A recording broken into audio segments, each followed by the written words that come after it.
کہنا، لیکن یاد رکھنا ابھی اس کو ظاہر کرنے کا حکم نہیں ہے۔ اللہ اکبر۔ پھر کیا تھا؟ صبح نمودار ہوتی ہے، پھر آقا کا مصلی بچتا ہے، بغل میں حضرت خدیجہ الکبریٰ کا مصلی بچتا ہے۔ حضرت مولا علی کہتے ہیں میری رات بڑی بے چینی میں کٹی، ایسا سجدہ میں نے نہیں دیکھا تھا، ایسی عبادت میں نے نہیں دیکھی تھی جس کے سامنے کوئی اسٹیچو نہیں ہو، جس کے سامنے کوئی تصویر نہیں ہو، یہ سر جھک رہا ہے تو بارگاہ خدا بندی میں جھک رہا ہے۔ حضرت مولا علی کہتے ہیں جب میں نے ان دونوں کی نمازوں کو دیکھا تو مجھے بھی نماز پڑھنے کا شوق پیدا ہو گیا، میرے دل میں بھی اسلام کی محبت جاگ گئی۔ سلطان رضا پوچھنا چاہتا ہے ایمانداری سے بتائیے کیا آپ بھی اپنے گھروں میں مصلی بچھاتے ہیں؟ کیا آپ کی بیوی بھی آپ کے بغل میں مصلی بچھا کر نمازیں پڑھتی ہے؟ دعوے تو بہت ہے لیکن سلطان رضا کا ایک مشورہ ہے، آپ اپنی بیوی سے جا کر کہنا کہ ہم نبی کے ماننے والے ہیں۔ آقا کا کردار یہ تھا عشاء کی نماز پڑھ کر آقا گھر میں آتے، ایک نیند سو کر جب بیدار ہوتے تو ایک طرف شوہر کا مصلی خدا کو راضی کرنے کے لیے بچتا تھا تو ایک طرف بیوی کا مصلی خدا کو راضی کرنے کے لیے بچتا تھا۔ اے مسلمانوں، جس دن سے ہماری بہو بیٹیوں نے بھی اور ہمارے گھر کے نوجوانوں نے بھی گھروں میں مصلی بچھا کر خدا کو راضی کرنا شروع کر دیا تو تیری اولادیں تیری عبادتوں کو دیکھ کر نمازی ہو جائیں گی، تیری اولادیں تیری تلاوتوں کو دیکھ کر کے قرآن پڑھنے والی ہو جائیں گی، تیری اولادیں تیری زندگی کو دیکھ کر ان کی زندگی میں انقلاب پیدا ہوگا۔ مولا علی کہتے ہیں دل بے چین ہو گیا، آقا نماز سے فارغ ہوئے، میں نے کہا بھائی جان اس سے اچھا کوئی مذہب نہیں ہو سکتا جو کسی اور کے پاس سر نہیں جھکاتا، جھکاتا ہے تو ایک خدا کی بارگاہ میں سر کو جھکاتا ہے، جہاں بیوی بھی سر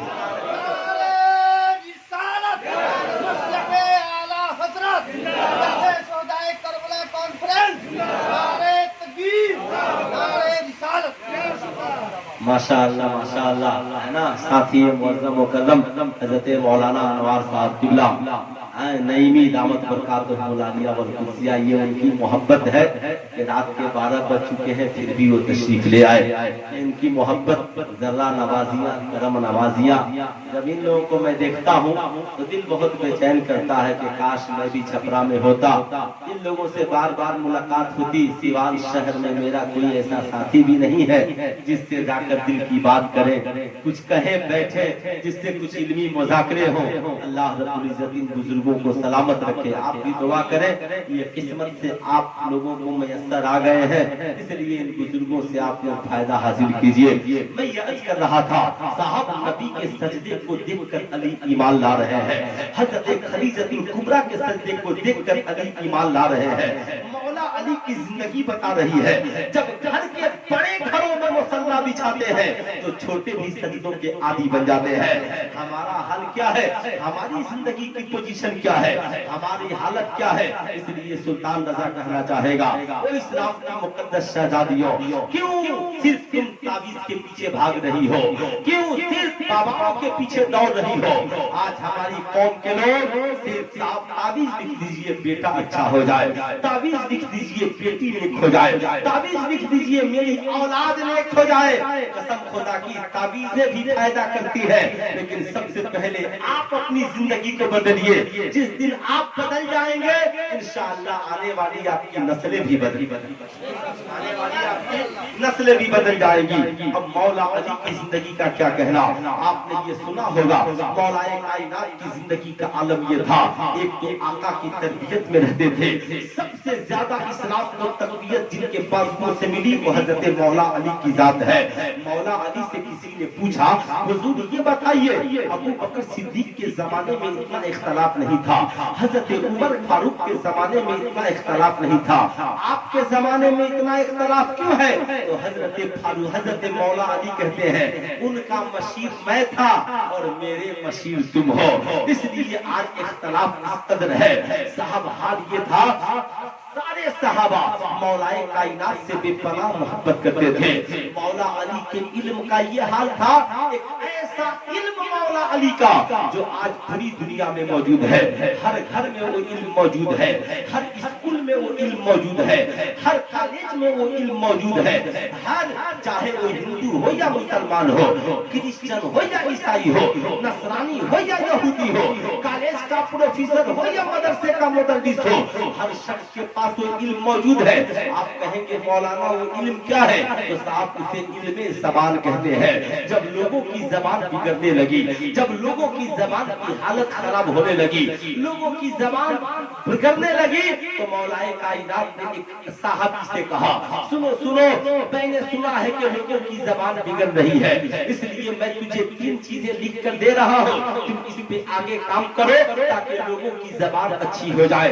अब साहब मौलाए कायनात ने उन्हें लिख कर दिया। क्या लिख कर दिया? उसे उर्दू में इस्म, फेल और हर्फ कहते हैं। कहा ये इस्म है, ये फेल है, ये हर्फ है। इंग्लिश में नाउन, प्रोनाउन और वर्ब कहते हैं। अब साहब इंग्लिश की शुरुआत इसी से होती है, उर्दू जबान और अदब की शुरुआत इसी से होती है। अब जबान कोई हो मगर शुरुआत होगी तो इस्म, फेल और हर्फ से, नाउन, प्रोनाउन और वर्ब से।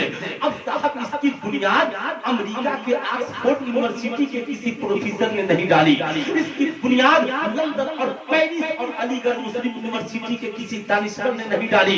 इसकी बुनियाद जिसने डाली है उसे मौलाए कायनात हज़रत मौला अली कहते हैं, जो आज अमेरिका में भी मौजूद है, चाइना में भी मौजूद है, रशिया में भी मौजूद है। साहब कॉलेज या स्कूल या जबान किसी की हो मगर इल्म अगर शुरू है तो मौला अली के इल्म से शुरू है। यही वजह है नबी फरमाते हैं, अना मदीनतुल इल्म व अलीउल बाबुहा, मैं इल्म का शहर हूँ, अली उसके दरवाजे है। अब जिसे भी साहब इंग्लिश पढ़नी हो तो उसके दरवाजे पे जाना होगा, और उस दरवाजे को कहते हैं नाउन, प्रोनाउन और वर्ब। जिसे उर्दू ज़बान और अदब की जानकारी चाहिए तो उसे दरवाजे पे जाना होगा, पहले पढ़ाया जाएगा इस्म, फेल और जाहिर सी बात है साहब इसकी बुनियाद मौला अली ने डाली है।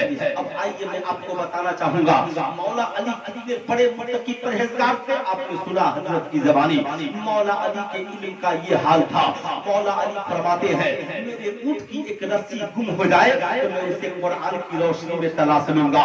हजरत मौला अली कहते हैं कि साहब हजरत मौला अली की शान ये है, घोड़े की एक जीन पर एक पाँव रखते और दूसरा पाँव दूसरे जीन पे रखते, एक खत्म कुरान पढ़ लेते थे। लोगों ने कहा मौला अली आप कैसे कुरान पढ़ते हैं?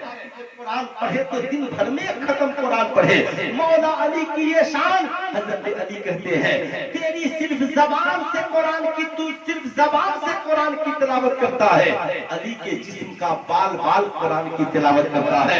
जाहिर सी बात है साहब, अब जिस हुसैन के बाबा की ये शान और माँ का आलम ये, आज औरतें कहती है मौलाना मेरे पास बहुत काम है, हम लोगों के पास इतना काम है कि फुर्सत नहीं है।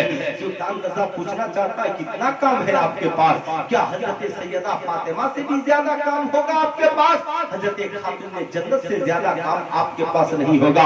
सुनो सुनो, खातून जन्नत की शान क्या है? खातून जन्नत की शान तो ये है, हजरत खातून जन्नत की शान मशकीजे में पानी भी भर कर लाती, हाथ से बैठ कर चक्की भी चलाती, हसनैन करीमैन का झूला भी झूलाती, मुजाहिदीन इस्लाम के लिए खाना भी तैयार करती, मेहमानों के लिए खाना बनाकर मस्जिद नबी में भी भेजती, और एक वक्त की नमाज कज़ा नहीं होती, घर का सारा काम खुद करती। जब सारी दुनिया सो जाती तो मुसल्ला बिछा करके सजदे में गिर जाती, रात खत्म हो जाती मगर सैयदा का सजदा खत्म हो जाती, सैयदा का सजदा खत्म नहीं होता। अब साहब सैयदा का एक तकवा सुनिए, अश कीजिएगा, हैरान हो जाइएगा, जिंदगी कुर्बान कर दीजिएगा। आप अपनी बहू बेटियों को जरूर इस वाक़े को जाकर के सुनाइएगा और बताइएगा, मैं समझूंगा कि मेरा आना वसूल हो गया और मुझे मेरी मजदूरी मिल गई है। सुनिए सुनिए, हजरत मौलाए कायनात मैदान जिहाद पे जा रहे हैं। सैयदा फातिमा से कहा फातिमा कुछ रोटी रोटियां बना दो ताकि रास्ते में रोटियां काम आएगी। इसलिए कि आका भी साथ में होंगे, सहाबा भी साथ में होंगे, रास्ते में खाने की जरूरत पड़ेगी।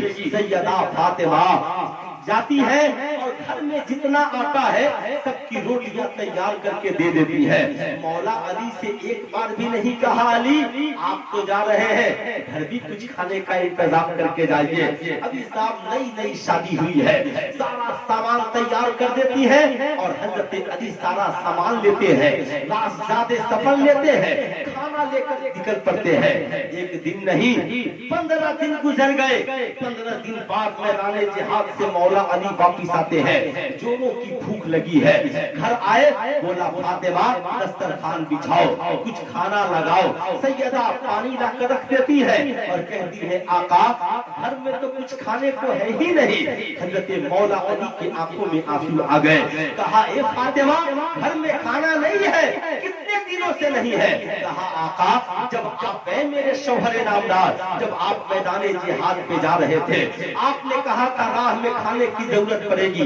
घर में जितना आटा था मैंने 7 की रोटियां बना दी ताकि आप भी खा ले, अब्बा हुजूर भी खा ले, सहाबा भी खा ले। मौलाए कायनात रोने लगे सारे कतार। सैयदा फातिमा कहती है ऐ अली आखिर आप रो क्यों रहे हैं। कहा ए फातिमा मैंने तेरा हक अदा न किया। ऐ फातिमा मैंने तुझसे नहीं पूछा। ऐ फातिमा तुमने मुझसे कुछ नहीं कहा। ऐ फातिमा खुदा के यहाँ कौन सा जवाब दूंगा। हजरत फातिमा की आंखों में आंसू हैं। कहती है ए अली क्या आप नहीं जानते मेरे फातिमा का ईमान इतना मजबूत है। फातिमा जानती है कि जिसका शौहर खुदा की राह में लड़ना जानता है वही खुदा उसकी बीवी की उसके घर में हिफाजत करना भी जानता है। साहब जब रिश्ता इतना मजबूत हो, शौहर से मोहब्बत इतनी गहरी हो, खुदा पे भरोसा इतना अटूट हो, तो वही औरत जब मसल्ला बिछा कर दुआ करती है तो अल्लाह जमीन से नहीं जन्नत से खाना भेज देता है, जन्नत से लिबास भेज देता है।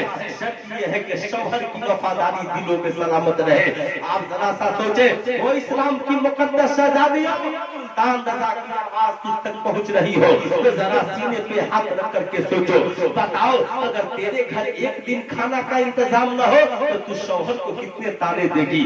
तेरा शौहर अगर एक बार ईद में कपड़ा न खरीदे तो तू न जाने कितने ताने देगी। तेरा शौहर अगर एक बार तेरे लिए इंतजाम न करे तो तू न जाने क्या क्या कहेगी। मगर सैयदा का हाल ये है घर में खाने को नहीं है मगर कुरान की तिलावत बंद नहीं हुई है। साहब घर में पीने को नहीं है मगर सजदा बंद नहीं हुआ है। साहब रोटियां नहीं है मगर नबी की बेटी ने किसी से नहीं कहा, न मैका खबर किया न पड़ोसियों को। आज तो थोड़ी सी शौहर के यहाँ परेशानी हो जाए बुरा न मानिएगा तो हमारी बेटियों के सब्र का पैमाना लबरेज हो जाता है। जब से इस मोबाइल ने हमारी जिंदगी में कदम रखा तो फिर पूछना क्या है, बेटी फोन उठाती है, बाप को खबर कर देती है।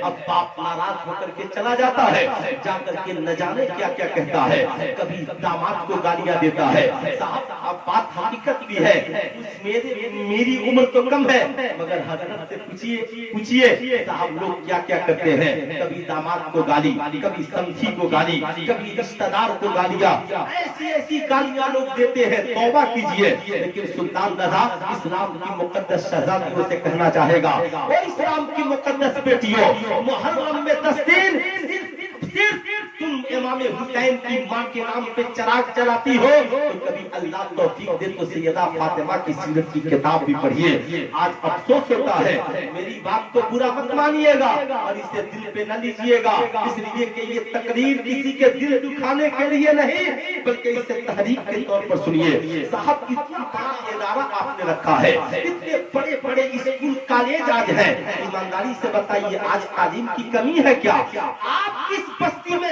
सैकड़ों आलिम जी रहे हैं, खा रहे हैं, पी रहे हैं, फिर आपका बच्चा आलिम क्यों नहीं बनता है। क्या सिर्फ आलिम इसीलिए बनेगा कि मस्जिद में इमामत करेगा, क्या सिर्फ आलिम इसीलिए बनेगा कि जाकर के मदरसे में पढ़ाएगा। नहीं, इल्म का मकसद ये नहीं है, इल्म का सबसे बड़ा मकसद मकसद ये है कि आपका बेटा खुदा की वहदानियत को जानेगा, आपका बेटा रसूलुल्लाह की रिसालत को जानेगा, आपका बेटा इस्लामी शऊर और इस्लामी जिंदगी को जानेगा।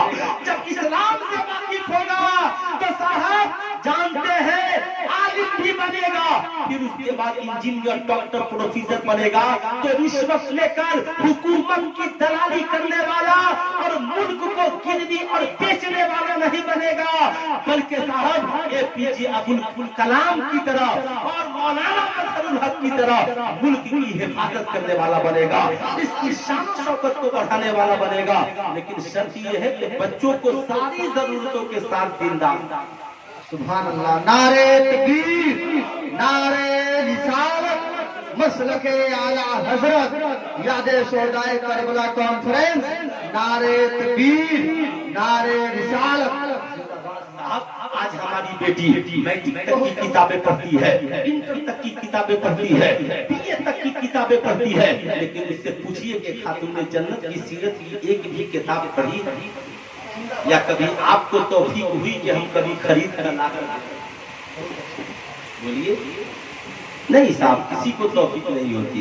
हम लोगों ने भी समझ लिया है कि शायद फातिहा ही सब कुछ है। मैं ये नहीं कहता कि फातिहा कुछ नहीं है, लेकिन साहब इसको ज़हन से निकालिए, फातिहा इसाले सवाब का जरिया है, मगर जिंदगी संभालने के लिए खातून जन्नत की सीरत की जरूरत है। अब जरा गौर से सुनिएगा, आज अगर बेटी को थोड़ी सी तकलीफ हो जाए तो आज का बाप सब आसमान पे उठा लेगा। लेकिन मैं पूछना चाहता हूँ, आप कितने बड़े बाप है? क्या आप रसूलुल्लाह से भी ज्यादा इल्म वाले हैं? क्या आप रसूलुल्लाह से भी ज्यादा इज्जत वाले हैं? क्या आप रसूलुल्लाह से भी ज्यादा दौलत वाले हैं? कितनी दौलत है आपके पास कि आपको इतना गुरूर है कि आप दामाद को गाली देते हो?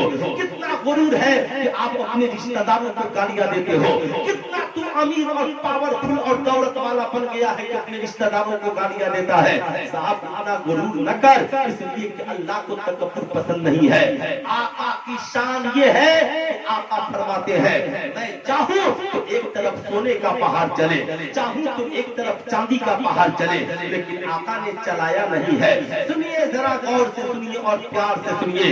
एक रोज आकाए करीम अपनी बेटी से मिलने के लिए गए। कहा गए साहब अपनी बेटी से मुलाकात के लिए जा रहे हैं, साथ में एक सहाबी रसूल भी है।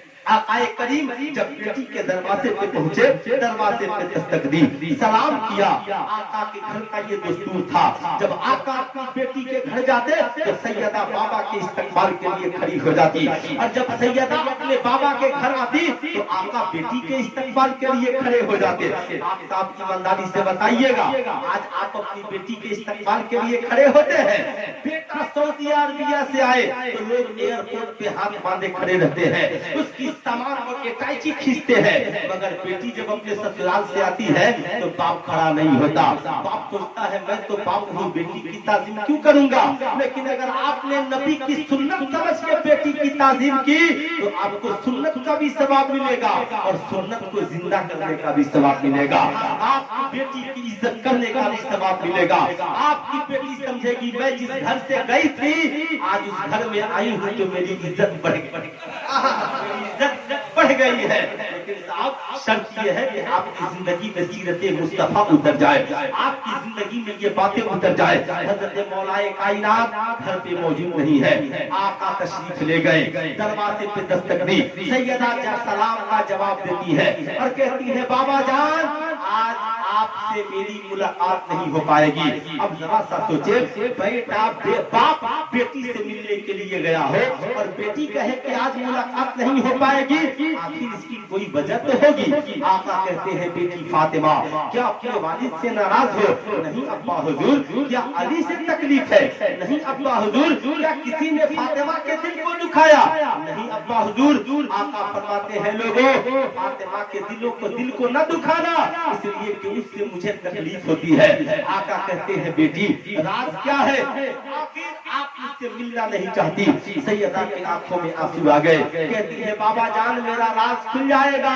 ए मेरे बाबा जान आपकी बेटी फातिमा के पास आज फकत एक चादर है, सिर्फ एक चादर है, इसलिए मेरा पूरा बदन नहीं ढक पा रहा है, इसलिए لیے بابا جان ایک چادر کے ساتھ میں آپ سے کیسے مل سکتی ہو؟ سوچو آج کا باپ کہتا ہے میری بیٹی بڑی غریبی میں جی رہی ہے، میری بیوی، آج کا شوہر کہتا ہے میری بیوی بڑی غربتی میں جی رہی ہے۔ او اسلام کی مقدس بیٹیوں، تیری زندگی میں مانا کے غریبیوں نے قدم رکھا ہے، مگر نبی کی بیٹی سے زیادہ غربتی میں تیری زندگی نہیں کٹی ہوگی۔ مگر شان یہ ہے کہ چادر ایک ہی بدن پر ہے، مگر زبان پہ شکوہ نہیں ہے، لبوں پہ شکایت نہیں ہے، ماتھے پہ سکن نہیں ہے۔ باپ آیا تو مسکرا کر بول لیا، نماز کا وقت ہوا تو مسکرا کر پیشانی کو سجدے میں دے دیا۔ یہ ہے سیدہ فاطمہ کی زندگی کا عالم۔ صاحب کیا ہم لوگ کیوں اپنی بیٹیوں کو کبھی یہ درس دیا، کبھی اپنی بیٹیوں کو سنایا، کبھی اپنی بیٹیوں کو پڑھایا؟